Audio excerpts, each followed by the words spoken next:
voyais pas ajouter une pièce dans une salle. C'était clair quoi, que tout de suite que du coup c'était dans le jardin, qu'on avait envie de faire quelque chose. Il y a eu beaucoup de projets avant d'arriver à ça.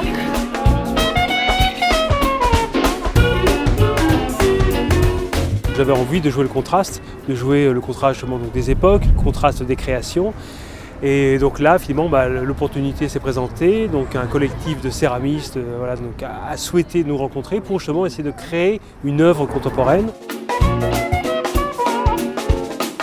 On voulait travailler en lien avec un lieu de patrimoine. On cherchait surtout à faire un projet à 16 mains, un seul projet, mais où tout on serait au service de ce projet-là.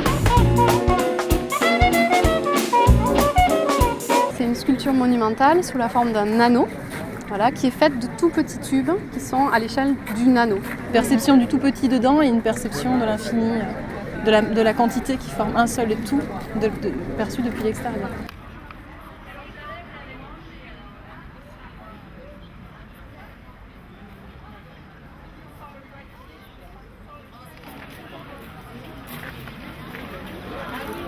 C'était l'envie d'une forme qui soit identique pour toutes, qui fasse qu'il n'y ait pas une multitude d'identités difficiles à mettre avec un fil conducteur entre toutes nos personnalités, et qu'à la fois qu'on arrive à s'exprimer chacune dans notre univers personnel à travers ces petits mondes intérieurs.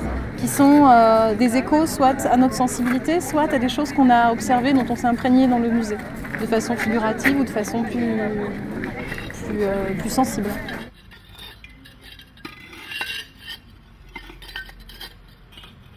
L'intérêt de cette œuvre, justement, c'est qu'elle s'inspire donc des collections du musée. Donc il y a vraiment un lien concret entre cette œuvre et les collections. Pendant plusieurs mois, elles sont venues au musée.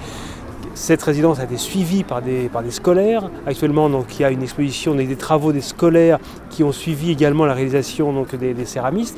Donc voilà, tout se fait et tout est imbriqué et c'est ça qui est intéressant. C'est une espèce d'osmose générale et de production collective.